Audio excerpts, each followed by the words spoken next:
welcome everybody. Good afternoon to this symposium for AP4D to launch our latest paper, What Does It Look Like for Australia to Use All Tools of Statecraft in the Information Environment? My name is Will Stoltz. I'm proud to be one of the advisory board members of AP4D and to welcome you today on behalf of the Executive Director of AP4D, Melissa Connolly-Tyler, who's unfortunately unable to be with us. Before we continue, I note that for those joining across Australia, we're dialing in from lands that have been under the stewardship of our first Australians for tens of thousands of years. I want to acknowledge and pay respect to those various custodians and their elders past and present. It's a delight to be joined by so many online today, and I want to extend a warm invitation, a warm welcome to you all rather, on behalf of our co-chairs, Michael Wesley and Mark Purcell, who I think have joined us today, and my fellow AP4D Advisory Group members. So today's symposium will proceed in the following way. Shortly, for those who are new to our work, I'll tell you a bit about AP4D and the impact we've had so far. I'll provide some framing remarks on the context in which this really important paper has arisen and make some reflections on its significance. I'll then hand over to Anastasia Kapetas to outline the key points of the paper and summarize the collaborative consultation process that's led to its development. We'll hear from a panel of the working group experts who produced this important paper, and we'll be turning to your questions as well. Finally, we're delighted to be joined today by Australia's Ambassador for Cyber Affairs and Critical Technology, Mr. Brendan Dowling, who will be here to conclude today's proceedings with some reflections from the perspective of a very senior policymaker in the Australian system. So just some housekeeping. When we get to the Q&A function should be enabled for you, which you can place your questions in the chat throughout today's event. This webinar is live captioned. I believe there should be a link posted in the chat for those of you who wish to take advantage of the live captioning feature.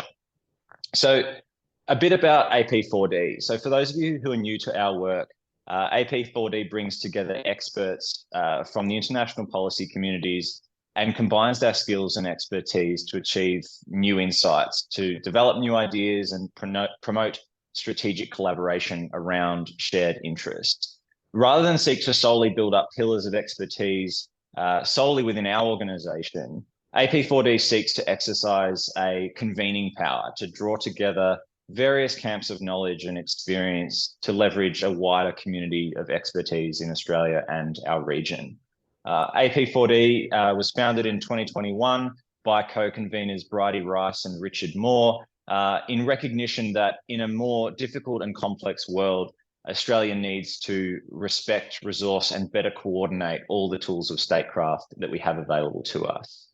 So since that 2021 timeframe, AP4D has really grown with the support of DFAT's Office of the Pacific, the Australian Council for International Development, as well as Australia's Civil Military Centre at the Department of Defence. And that really represents the three Ds of diplomacy, development, and defence. So in the past 2 years, AP4D has produced more than 20 papers on a range of topics, which are available on our website. We've held consultations with more than 1,500 experts across the policy communities in Australia and the region. In the past 12 months alone, AP4D has delivered 60 private briefings and presentations to more than 700 parliamentarians, advisors, and officials. And we've also been delighted to have hosted numerous events with ministers and shadow ministers from across the Australian system to launch our papers and to engage with the wider public and political community, most recently including a paper that was launched by Foreign Minister Penny Wong and Shadow Foreign Minister Simon Birmingham. That paper was our Whole of Nation paper, which was launched in February at Parliament House. So turning to today's paper, it is for good and bad reasons that today's paper is a very timely one. And shortly, I'll outline you the context in which it's being launched. But first, this project couldn't have happened without the vision and support of the Australian Civil Military Centre. So AP4D is incredibly grateful for their long-standing support from the inaugural seed funding that established AP4D through to the current projects that we're working with ACMC on. And so therefore, I wanted to give an opportunity for Nicola Rosenblum, the Executive Director of the ACMC and a former colleague of mine at the National Security College, to make some comments about the relationship that we've been able to build with the ACMC. So over to you, Nicola. Thanks so much, Will. Lovely to see you and lovely to see you all on this important conversation. I'd like to acknowledge that I'm coming to you from the Ngunnawal and Ngambri people lands, of which they are the custodians. As Will suggested, ACMC has been a supporter of the AP4D project. The Australian Civil Military Centre's role is to build engagement, knowledge and understanding across civilian, military and police sectors. And as part of that mandate, we support and foster research which brings together these diverse perspectives. And so AP4D's ethos brings together voices from defence, development and diplomacy, as Will mentioned, and other communities to consider some challenging policy issues. We were really pleased to support AP4D's consideration of using all tools of statecraft in the information environment, which, as Will mentioned, is highly topical and highly relevant at the moment for both positive and negative reasons. I was really pleased to see that this report succinctly summarises the challenges for Australia, particularly of mis and disinformation, both domestically and what we see in the region. I found it really interesting because it highlights some case studies of how governments and institutions around the world, and even here in the ACT, are tackling different aspects of this challenge. And it provides a stocktake of policy options and measures which could be used to take further action. So we were pleased to be able to support the research that went into this publication, and I look forward to hearing more from our panelists today. Thanks, Will. Fabulous. Thank you, Nicola. So to set the scene a little bit for why this paper has taken place now and why it is so pertinent for today's policymakers, I think it's worth mentioning that many of the things that we're dealing with in the information space are not necessarily all that new. Deception, subversion, radicalization, and sabotage through things like propaganda and disinformation are by no means new problems.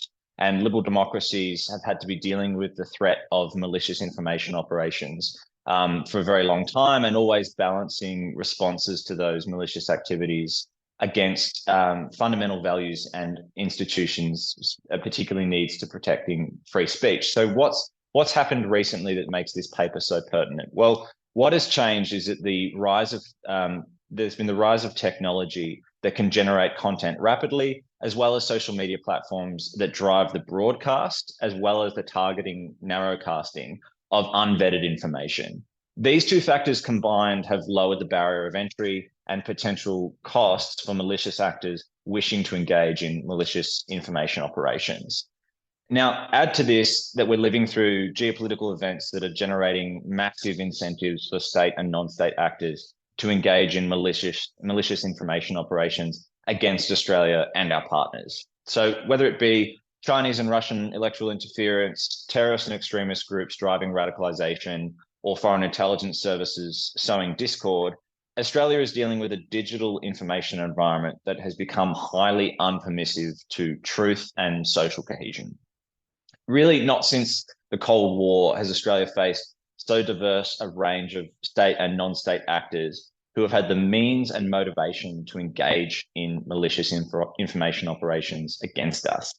These motivations, they're ranging from propagating the continuation of sectarian grievances within Australian diaspora communities, junking our democratic processes, up to the most chilling purposes, which is to undermine Australian social cohesion in preparation of potential military hostilities. So in this regard, this is a problem that most Australians perhaps don't appreciate that they are a part of, that there is a value to them, to malicious actors who are targeting Australia. Australians really need to realise that they are part of the target of these operations, particularly as it pertains to foreign conflicts. They're not just passive observers. The views of the Australian public are important because they can pressure political leaders and shape society to take different courses that might favour various foreign or malicious actors. And this is because our cohesion and our solidarity makes us stronger, that therefore our rage, our apathy and our confusion can be an asset to those who wish to undermine our society. So this paper encourages Australia to take a leading role in promoting a healthier information environment. It rightly acknowledges that achieving this requires collaboration with entities outside of government, whether it's the media, business, civil society, and other institutions that drive culture, debate, and education. I think one of the points I wanted to conclude on before I hand over to Anastasia to really walk us through the substance of this paper was to make the observation that truth doesn't drive viral information. We are in a contest of narratives, not facts. And this is one of the difficult, I think, cognitive and cultural hurdles for a country like Australia, but particularly our government institutions to navigate. Weaponized information cannot be dealt with alone through fact checking or debunking. There must be the propagation and growth of a more persuasive, healthier, and morally compelling narrative that will displace and drown out those malicious narratives that are being propagated against us. And this is obviously an idea that rubs up against Australian ideas of wanting to protect free speech and allow an open and free debate, as well as a reluctance, historical reluctance from Australian government organisations to try and centrally control the information environment and how information spreads in Australia. So that's the context in which this paper has arisen. I want to hand over now to Anastasia Kapetas, who's done so much hard work with convening the group that has brought this paper together, who will walk us through the detail and findings of this really important piece. So over to you, Anastasia. Thanks so much, Will. I'm just sharing full screen slides to take us through the substance of this report. My name is Anastasia Kapetas. Again, apologies for that. I'm an advisor to AP4D. I have over a decade of experience in disinformation and propaganda in the realms of intelligence, academia, and think tanks. I'm here to briefly outline some of the key points of this report, but first, a few words about the process that AP4D uses to produce its work. So first of all, this slide here is really looking at this process. This is what it looks like. AP4D convenes as many experts as possible from across Australia and the region on a particular topic. It then facilitates a number of consultations, in this case about 5, across 6 months. And then all of that information is gathered together to produce a report. This process is usually kicked off with a dialogue. In this case, it was held in September of last year. It was attended by 26 people, and discussion focused on how can Australia use all its tools of statecraft to proactively shape the information space. And Will Stoltz was pretty key in that dialogue as well. Here we'd just like to really point to our contributors. We were lucky enough to have contributors from across a number of sectors, from media experts, experts in disinformation, civil society players in the disinformation space as well, strategic communications experts, and experts in the Pacific and Southeast Asia, as well as experts in defence and diplomacy and development.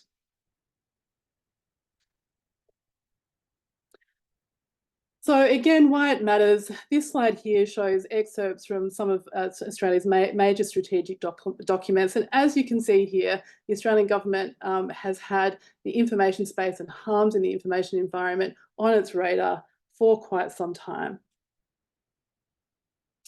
But why does it matter now? What's the urgency here?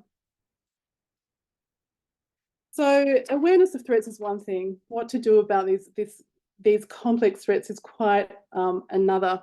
Just here, I want to kind of acknowledge that the group mainly focused on disinformation while at the same time acknowledging the relationship between disinformation and other harms in the information space, such as cyber attack, fraud, intrusive surveillance, algorithmic manipulation, data theft, exploitation, and others. And again, so, why this focus on disinformation? Well, in 2024, the trend lines around disinformation around the world have worsened quite dramatically, primarily driven by Russia's actions and other authoritarian actors. Worth pointing out, though, that Russia accounts for around about 60% of disinformation in the global information space. But other actors are learning and imitating these strategies and tactics, which is embedding disinformation into political cultures around the globe, including in Australia. So because disinformation is so deeply implicated in the rise of authoritarian extremist political movements around the world, it's now come to the top of the political agenda for our allies and ourselves. But nothing to date that governments have done so far is really stemming the tide. And so new and much more ambitious regulatory agendas are sort of coming to the fore, again, in the EU and the US. Australia is watching very closely here. At the same time, credible news journalism is struggling, its business models becoming more and more fragile. This particular part of the report is just really intended to be a snapshot about the kinds of tools that Australia can use to shape the information space.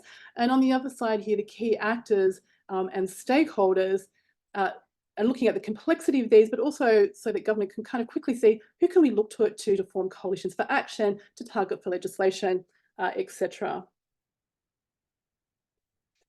So again, we've talked about it's been really difficult for governments to formulate a coherent response to disinformation. What are some of the barriers? Well, there are many, many possible reasons, but I'd really just like to look at two here, and that is really countries of Australia's size find it quite difficult to influence these huge global social media platforms. And so it needs to find more effective strategies to do that. And the second thing is we're still on the way to building a mature national consensus about what freedom of speech looks like in a digital age.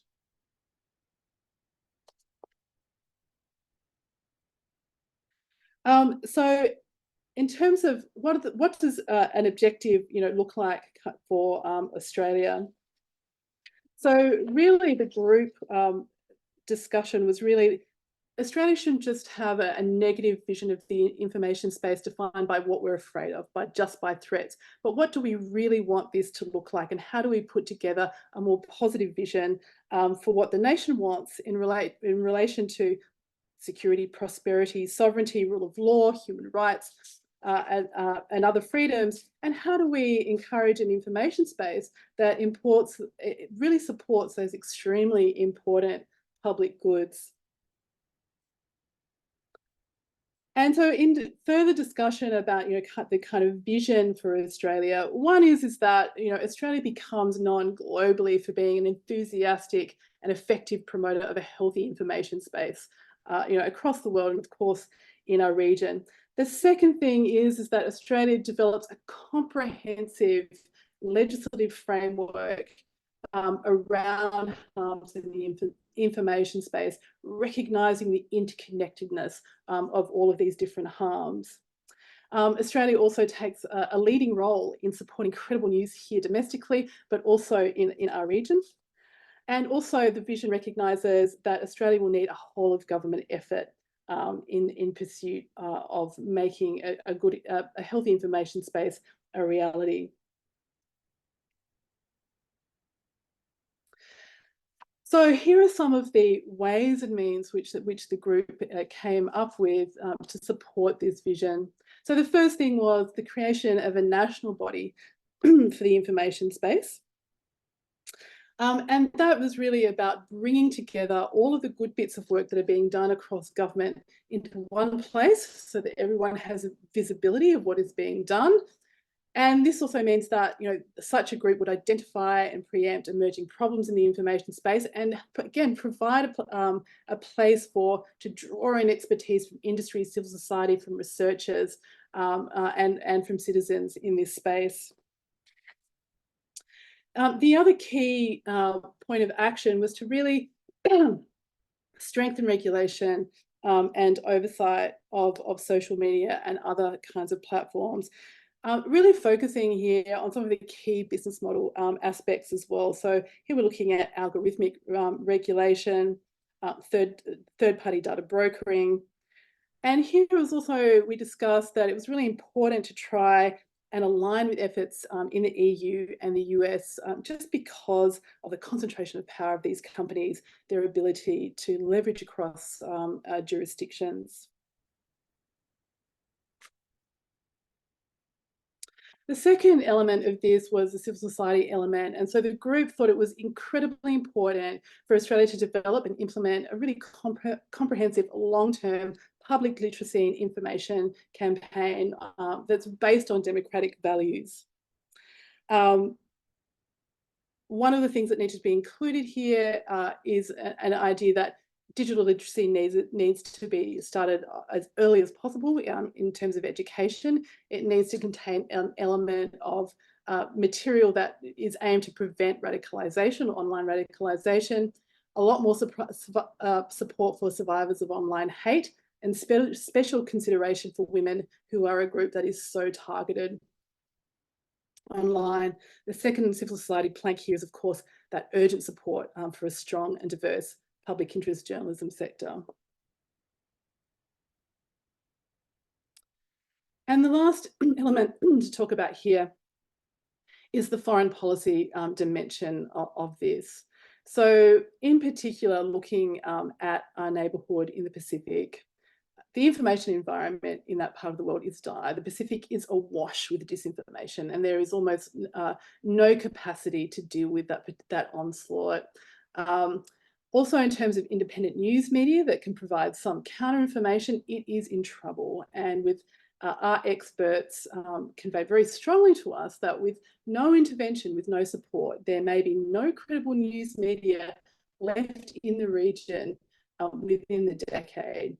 Again, Australia's doing some good work under its current PACMAS program, but nothing like the scale needed to deal with the size of the problem. So we really need to lift that effort. The other thing that the panel said is that Australia should really expand its own Pacific coverage. They found it strange that we actually don't have a permanent foreign correspondent in the region anymore that helps break news, but also supports local journalists in the work that they do.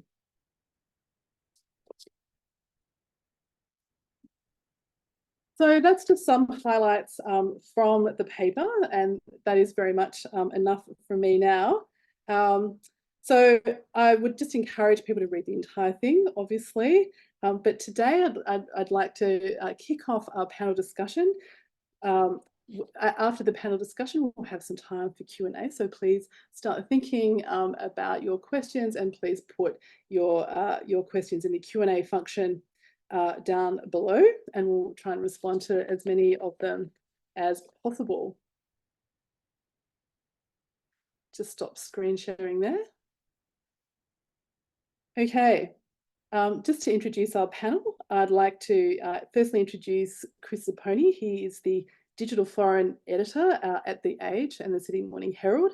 He's also an independent podcast producer, and his latest work is called Dark Shining Moment, which takes a deep dive back into the effect of disinformation around the 2016 election in the US. Our second panelist is Dr. Michael Davis. He's a research fellow from the Centre for Media Transition at UTS. His latest work includes an evaluation of the government's disinformation legislation that is now under review, and also looking at how news organisations are using new AI technologies. A very warm welcome to you all, and thank you so much for joining us today to discuss the stakes for Australia in the information environment. Thanks, Anastasia. Thank you. I'll start with you, Michael. Look, we've mentioned this already today, but in the wake of the really tragic events in Sydney and the government stoush with Elon Musk and X overtaking down these kinds of violent imagery of these violent attacks, there's a lot of bipartisan consensus on this, but that bipartisan consensus breaks down a little bit when we're talking about disinformation. Disinformation is a little bit more difficult to get kind of agreement on. In your view, how can the government most effectively deal with disinformation through its proposed legislation? How stringent should Australia be when it comes to regulating social media platforms?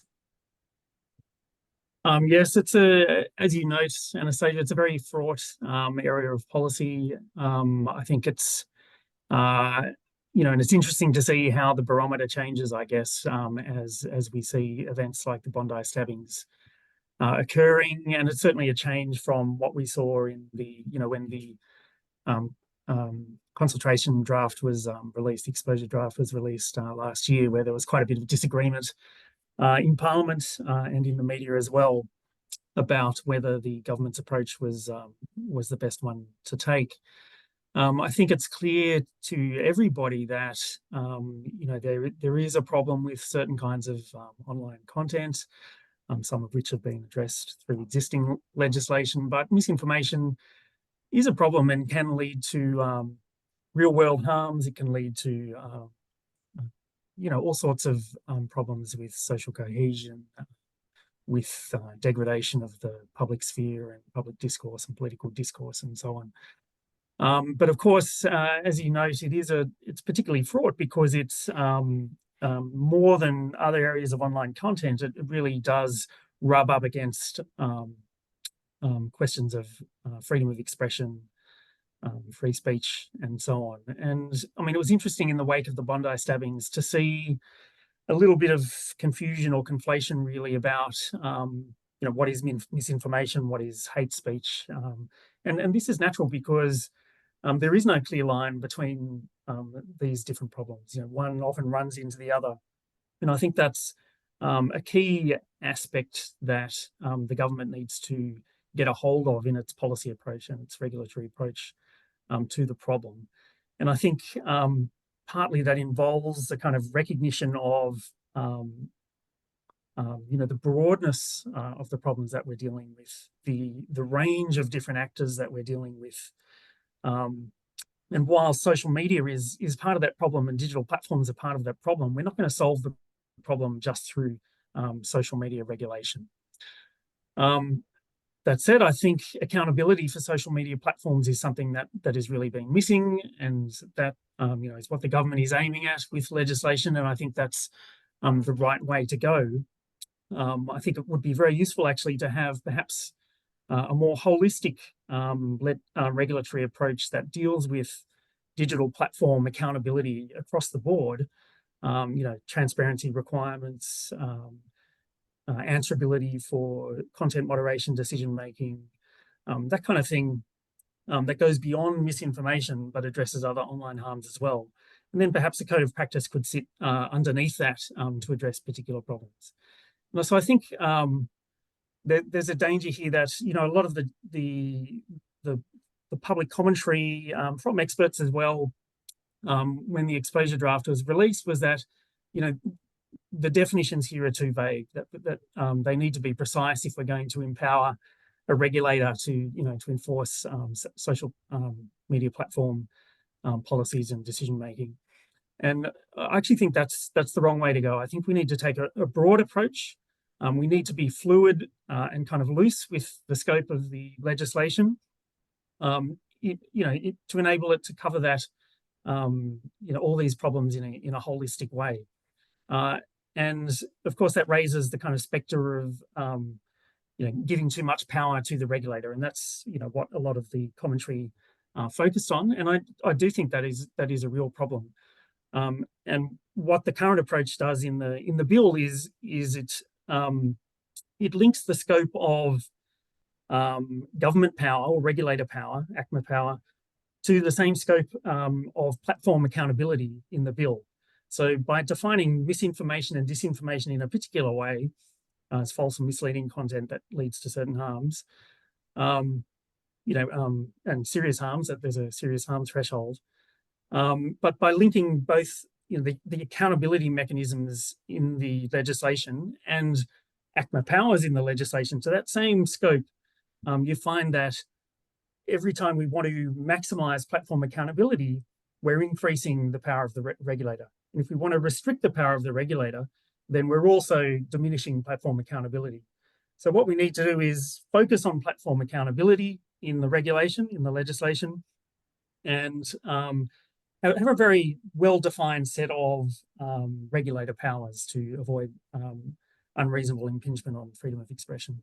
And I think that's where some civil society approaches can come in, where you might draw on some kind of public body, independent advice on platform policies, platform decision making, and so on. Something like the Facebook oversight board, but in a more generalized method, if you like. Thanks, Michael. Chris, do you have any thoughts on regulation, how stringent the government should be, how that balance should happen between accountability, too much power to the regulator? And also, after those thoughts, I'd just like to get your view on the kind of unraveling, or at least slight unraveling, of the news media bargaining code in this country, and what that means for the business models of news media. Thanks, Anastasia. So, I mean, when we talk about, I think, regulation of social media, trust is going to be essential for the public to trust the regulators, to ensure that they don't have an overly, coercive hand in this, or they don't crystallize certain aspects of the law in place that make it hard to communicate, or that delegitimize certain kinds of communication. So it's a very fine balance there that Michael alluded to. I think that if we're talking about any sort of body to look at this, there has to be that element of independence, and it has to be testable. It has to be open to scrutiny from outside. I think that would mean everything for the public. And that, obviously, it's an open book. I mean, we're very much, I always look back to 2016 as that key year where the problem of disinformation sort of roared to the fore, both with the US election and Brexit. But we're still in this moment where we're trying to sort of establish our sea legs in this new information environment that we're in. When we talk about disinformation, I think often really what we're talking about is the sort of dizziness that sets in large part from information overload. So what is bad information to some people is actually legitimate information, but looked at from a perspective that's sort of hard to see. To be able to put that and to codify that into law and say this is something that has to be addressed, it's going to take a very careful reading of the harms there. So that's just a quick observation on that. As far as the media bargaining code, I mean, the major observation that I have there is that businesses like certainty. And so there was a sense that there was going to be some sort of certainty in the operating environment with the media bargaining code coming online 3 years ago. That now looks like it's going away, or it's being scaled back with Facebook's decision to back out of the code.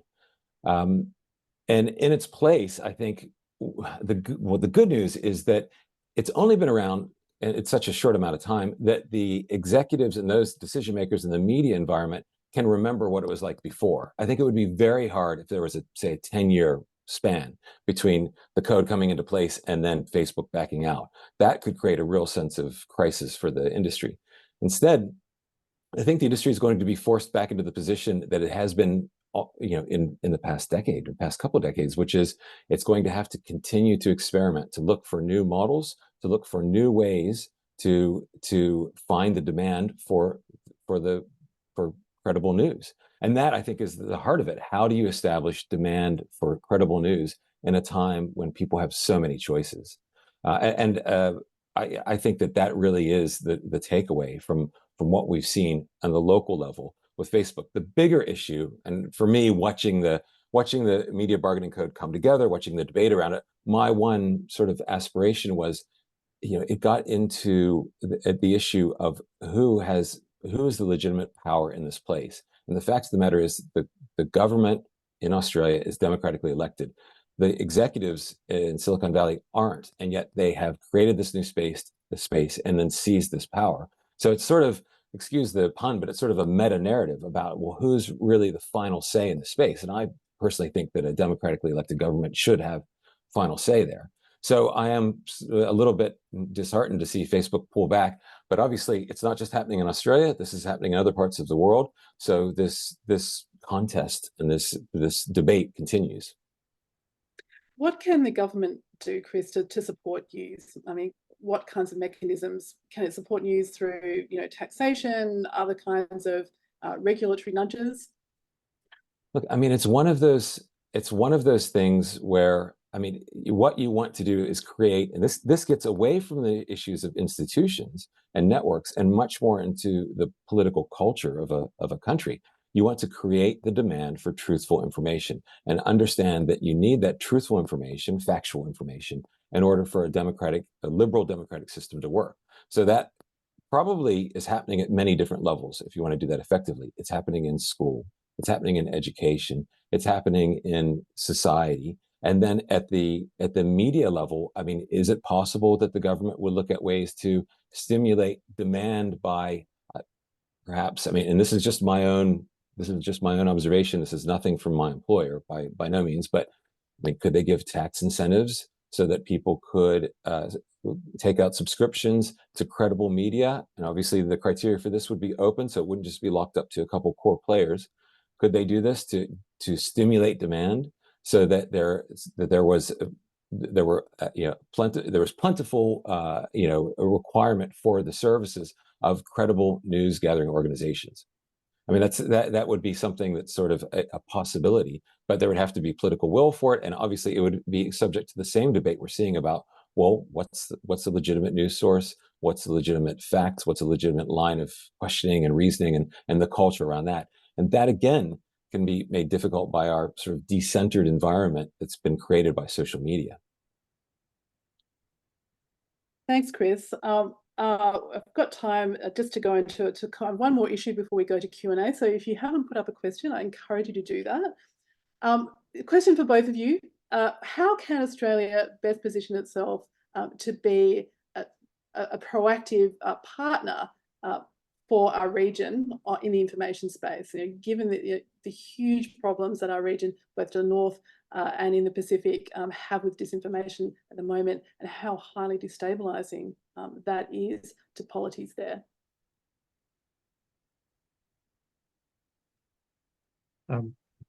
Shall I go, or Chris? Yeah, it's Michael. Sorry, please. Yeah, look, I think it is very important, and it's good to see Australia starting to play a more active role again, I guess, through media initiatives and so on. And we've been involved here at the CMT with some initiatives with Department of Foreign Affairs and Trade and so on, looking at helping smaller countries in the Asia Pacific develop laws that achieve an appropriate balance between freedom of expression and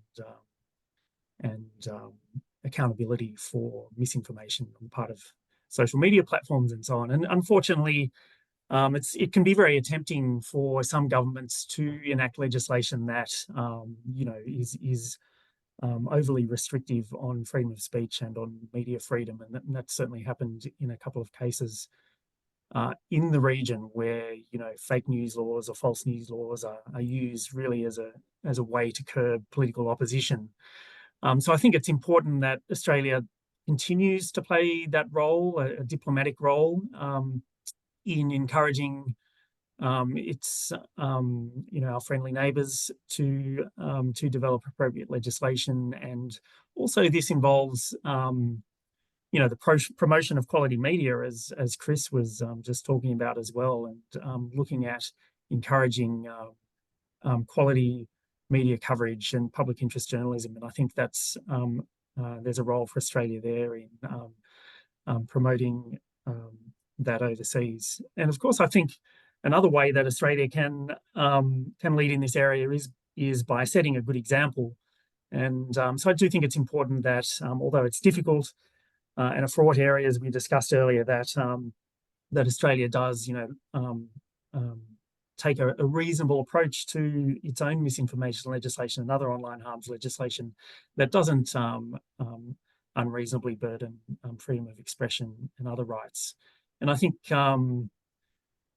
part of this is also, the whole range of other issues that were raised in the ACCC's Digital Platforms Inquiry, several matters of which are underway, such as Privacy Act reforms and so on. But these are a long time coming, and I think it's important that we get those things underway and start to place some good limits on the ability of digital platforms to determine what is acceptable online, as Chris was alluding to as well.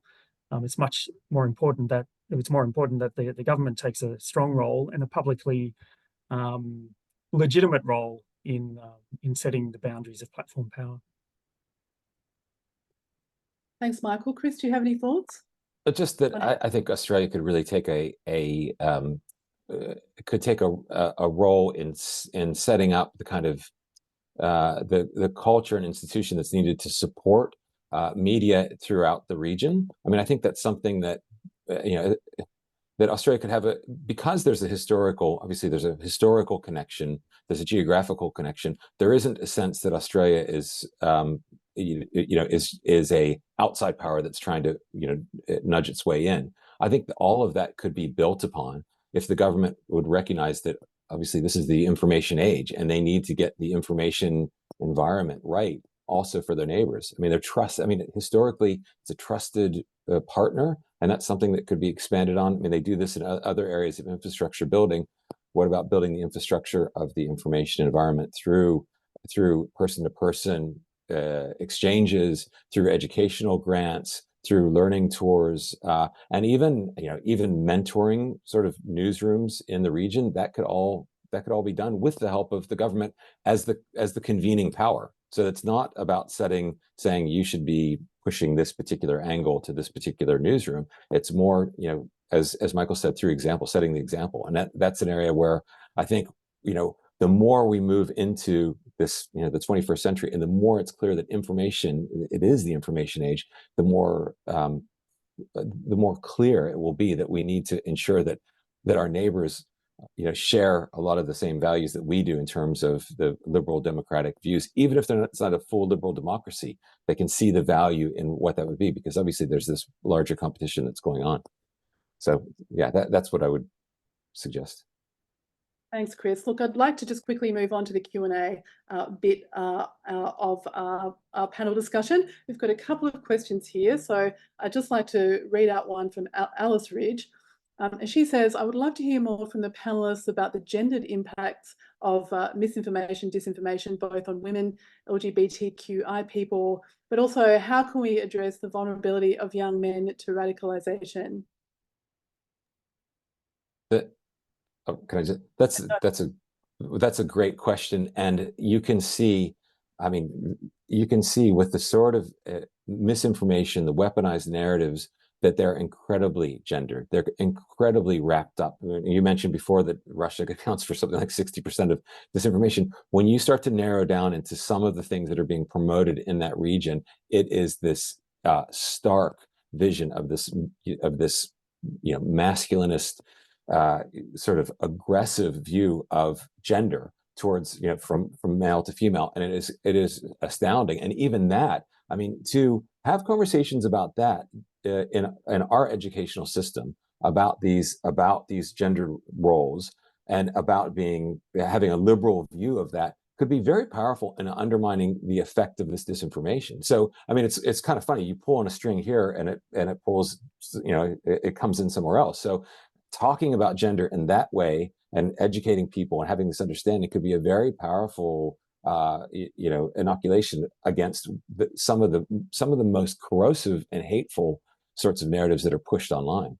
I mean, that's very much, and it strikes me. I mean, I've looked at this for some time, but just recently I've had to go back and look at some of the things that are being pushed, and it is really quite remarkable what how much they lean into that. And I think in part because they find it a universalizing, galvanizing subject that they can really push across networks. And so for us, it would be a great way of both reaffirming the values of our society and making it more resistant to that kind of malignant narrative.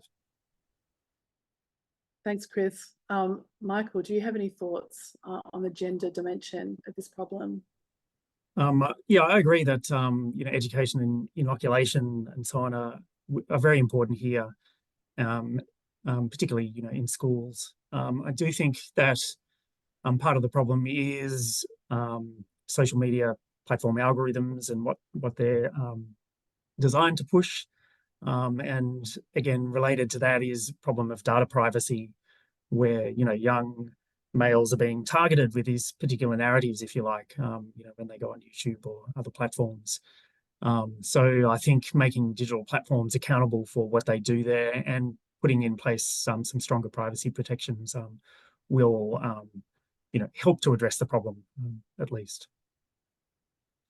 Thanks, Michael. We've got time for one more question, and this is from Chris Lassett. And he says, while it's important to regulate this new media space, once a government does this, even for the good, it's branded as government controlling media. How do we combat this perception? You touched on that issue before, but what would you like people to take away from this report on that issue? I would just, oh, sorry. Go ahead, Michael. I was just No, going to say, I mean, there's all media has been regulated through all the different forms. So through, in the time of, when television broadcasting was new, radio broadcasting. So you can point back to that. You can point back to that history and say, look, regulation has occurred at that level. If we don't exceed that level, if it's that reasonable, if the public can question it, if there's accountability, if there's a level of transparency, I think we can make the case that sort of regulation is fair. I mean, I think, years ago, I read a very interesting analysis of one of the fears around propaganda going back in the 1950s, and they made this distinction between heresy and conspiracy. And they said in the liberal system, heresy is okay. You can say something heretical. It's when it turns into a conspiracy, where you have these, in the modern era, it'd be these sort of information campaigns, that's the issue. So for somebody to say, I think that this is all nonsense, that's their right. But then it's, if you've got, a pattern of people saying this and they're putting out the same information and they're doing it for this effect to try to disrupt the functioning of the society or the functioning of the government or the ability for the people to actually understand their own political society, that's where the problem is. Yeah, I would just add to that if I can, Anastasia. Yes, please. Yeah, I agree definitely.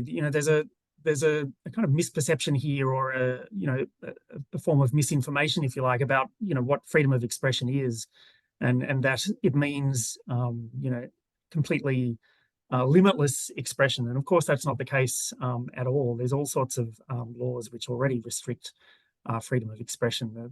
The real problem is trying to find the right balance in different areas. As Chris says, there's media regulation that has been in place for a long time as well. That you've got the Broadcasting Services Act, for example, which requires broadcasters to present news accurately and impartially. And look, I do think there are concerns here. They're legitimate concerns. I think we should try to restrict the power that the government has to determine, what can and can't be said on social media. And, when we're talking specifically about misinformation, about, content that is false or misleading, but, doesn't take the form of hate speech or illegal content. So, we shouldn't be restricting content just because it's false, for example. But I think an important point here is that it's the public whose speech is being restricted on social media platforms, right? Digital platforms already moderate the content on social media. Okay, they already take down content. So what we need is for them to be accountable for what they're doing there. That they have clear rules, that they follow their rules, and that they're accountable to the members of the public whose speech that they're moderating. Thanks, Michael. And look, I would have to wrap up the Q&A there. Thank you so much to both of you for joining us today. Thank you for such a great discussion. Thank you to our audience for those really great questions. Right now, we're very delighted that Brendan Dowling, the Ambassador for Cyber Affairs and Critical Technology, has been able to join us today to respond to the paper.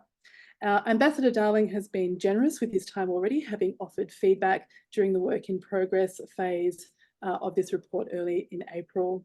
We're very grateful to Brendan for his interest and involvement in this paper. Ambassador, over to you. Thanks very much, Anastasia. And it's really been a tremendous discussion. We're DFAT are big supporters of AP4D and the development of this type of project. So I'm really pleased to be with you today and have had the opportunity to contribute to the paper. I think, as everyone's covered quite eloquently, there's a huge amount of negativity about how the information environment is shaping around the world. The concerns about disinformation, misinformation are really kitchen table topics, not only in Australia, but throughout our region. We often come at it from a negative perspective, worried about how it's having effects on our security, on our social cohesion. And those are all true, but we lose the positive opportunity here. And I think what this paper does is to say that there is a way to present a positive perspective of the information environment, of the opportunities that technology has and is creating, but we need to actually grapple with the challenges to seize that positive agenda. So rather than just being yet another paper that talks about the negative impacts of disinformation, I think this is a really useful contribution to offer a positive agenda. I think, as Will said earlier, with technology, we are frequently seeing old challenges manifest in new and different ways. These are not new or original issues, but the speed, the scale, the sophistication, I think, of some of the challenges by which disinformation can be generated and then spread.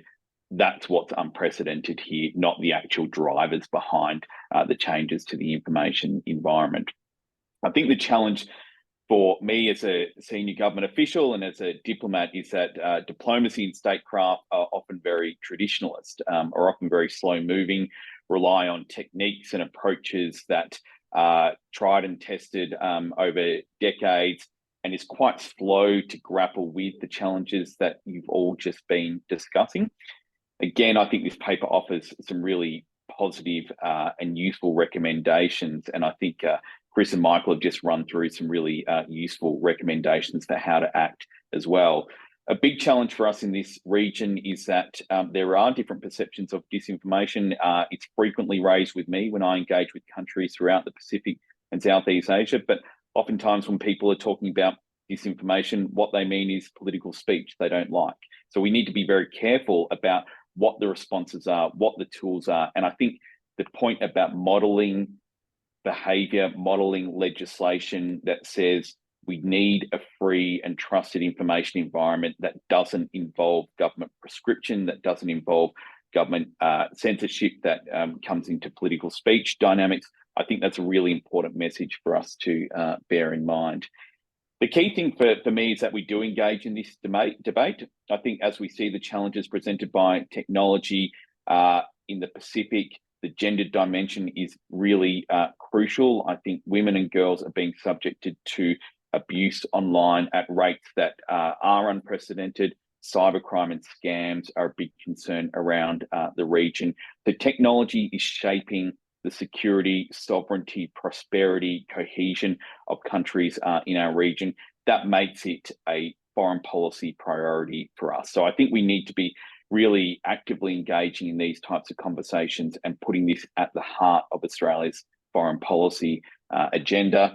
As I said, I think you've offered a range of really useful solutions which are being read within DFAT, but also across the Australian government. So I really appreciate the contribution to the debate, and I hope we continue to have these types of conversations where we consider this not as a technical issue, not as ancillary, but something where we will lose control, we will lose the agenda if we do not take action to address the very alarming point that you made, Anastasia, that there could be no credible news media left in the region without further action. So I really commend the work that you and your team have put into this.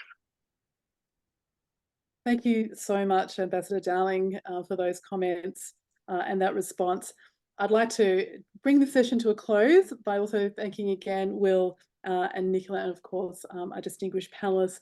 I'd also like to thank everyone who's attended today and supported the launch of this product. We really, really appreciate that. So thank you. We just want to remind everybody to check out the publication on the AP4D website. That link is live, and please share it with your networks too. The link is also in the chat there. Thanks again to ACMC, active staff, and the wonderful AP4D team for making this program possible. And to get more involved with AP4D, please subscribe to our mailing list and connect with us on social media. So with that, thank you again all, and have a wonderful afternoon.